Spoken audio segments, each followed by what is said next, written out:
तो इस रिसर्च में एक बड़ा खुलासा यहाँ पर हुआ है और इसी को लेकर चर्चा करने के लिए हमारे साथ खास मेहमान भी जुड़ गए हैं। डॉक्टर नरेश चावला, जो कि पूर्व राष्ट्रीय संयुक्त सचिव आईएमए हैं, वो हमारे साथ जुड़ गए हैं।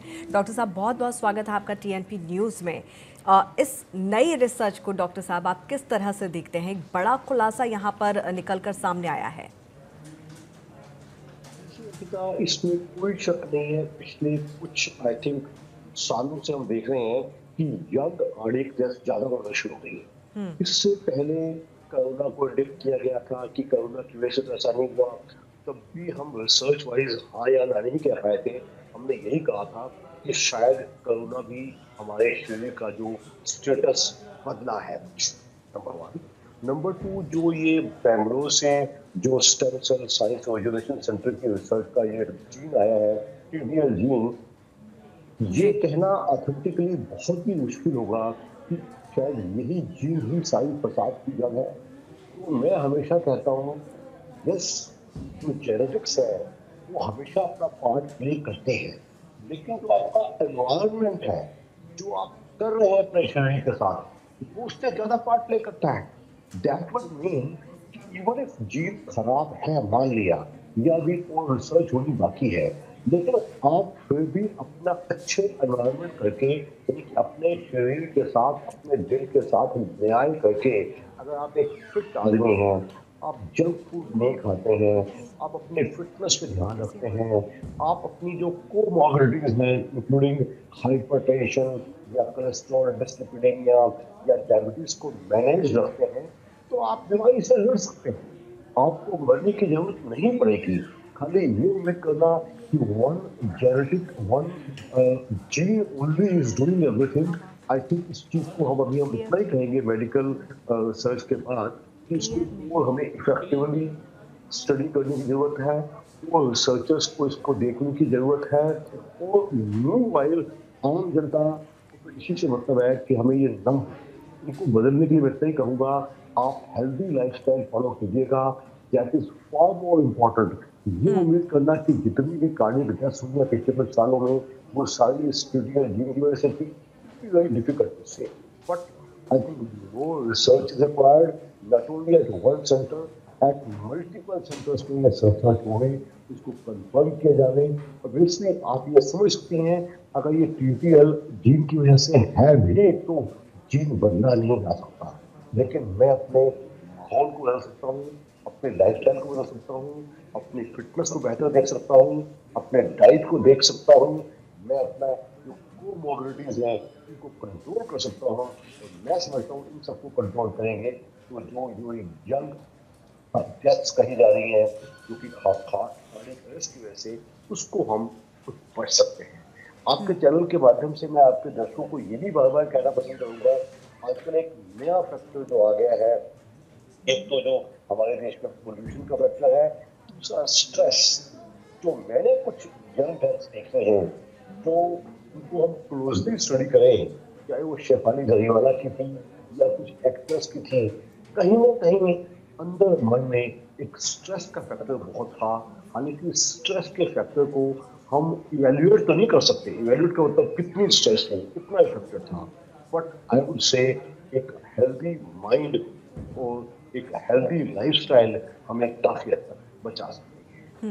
बिल्कुल, तो एक हेल्दी लाइफस्टाइल यहाँ पर हम सभी को अपनानी चाहिए, तभी इस अनजाने खतरे से यहाँ पर बचा जा सकता है। डॉक्टर साहब, लेकिन जिस तरह से बेंगलुरु में डॉक्टर्स की एक टीम ने ये रिसर्च यहाँ पर की है और इस रिसर्च के माध्यम से पता चला है कि कहीं ना कहीं जो अर्ली एज में हार्ट अटैक आ रहे हैं उसके लिए एक जीन जिम्मेदार है। लेकिन डॉक्टर्स ने ये भी कहा है कि इसको पूरी तरह से ठीक नहीं किया जा सकता, लेकिन हाँ, इसका शुरुआती दौर में इलाज यहाँ पर ज़रूर संभव है। लेकिन जिस तरह से आपने यहाँ पर बताया कि एक लाइफस्टाइल सबसे बड़ा कारण है, जिस तरह से युवाओं में हार्ट अटैक का चलन अब बहुत ज़्यादा देखने को मिल रहा है, हार्ट अटैक के मामले अब बहुत ज़्यादा बढ़ते हुए नजर आ रहे हैं, ऐसे में हेल्दी लाइफस्टाइल किस तरह की होनी चाहिए? अंकिता, आपने बहुत ही एक व्यवहारिक सवाल पूछा है। इसी जो मैं नहीं बदल सकता, मैं उसकी बातचीत ना करूं, वो रिसर्चर्स करेंगे। लेकिन जो मैं बदल सकता हूँ वो तो जरूर बदलूं।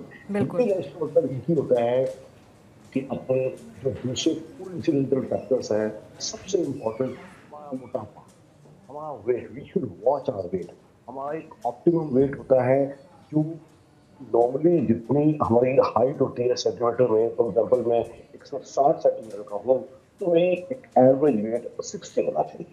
इंडिया में वैसे भी बहुत ज्यादा है, मोटापा भी बहुत ज्यादा है, सेडेंटरी लाइफस्टाइल, मैं सारा दिन बैठा रहता हूँ, अपना काम खुद नहीं करता, सारा काम दूसरों से करवाता हूँ।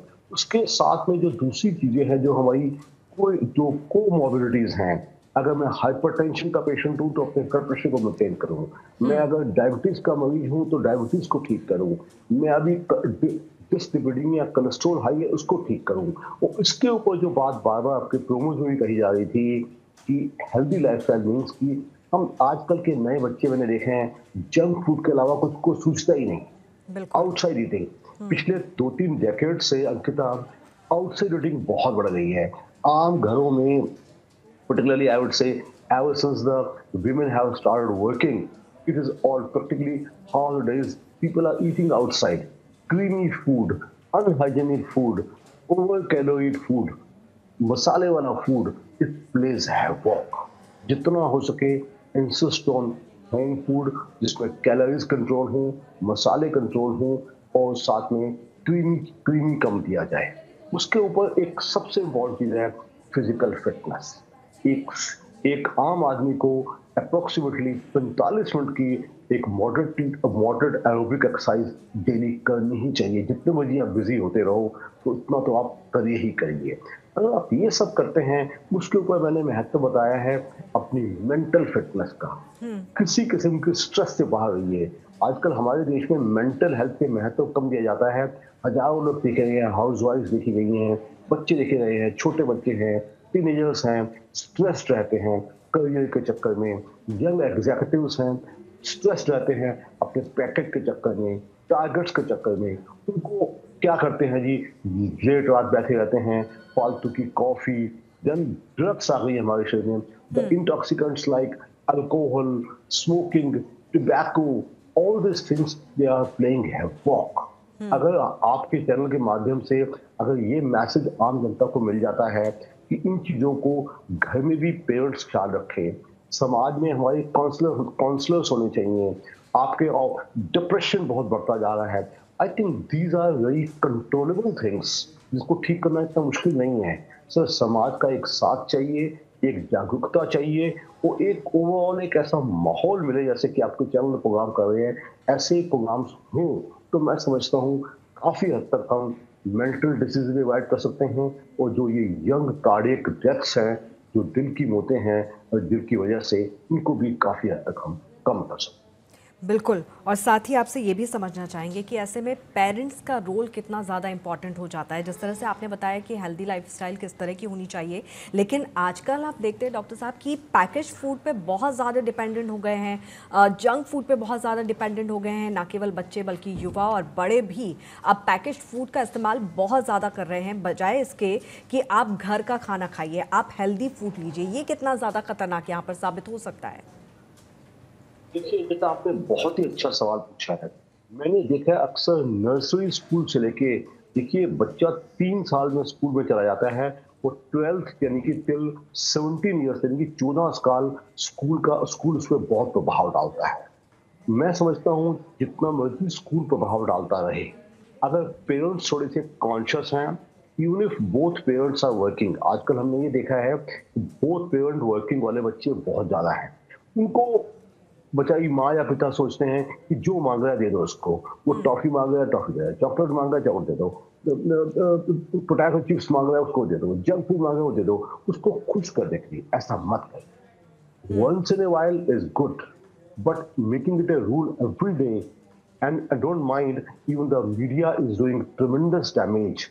People going out for picnics and taking only a Coke and a packet burger खा लिया, हो गया जी, lunch dinner हो गया। I बिल्कुल। think down the line हमें कहीं ना कहीं एक रोक लगानी पड़ेगी।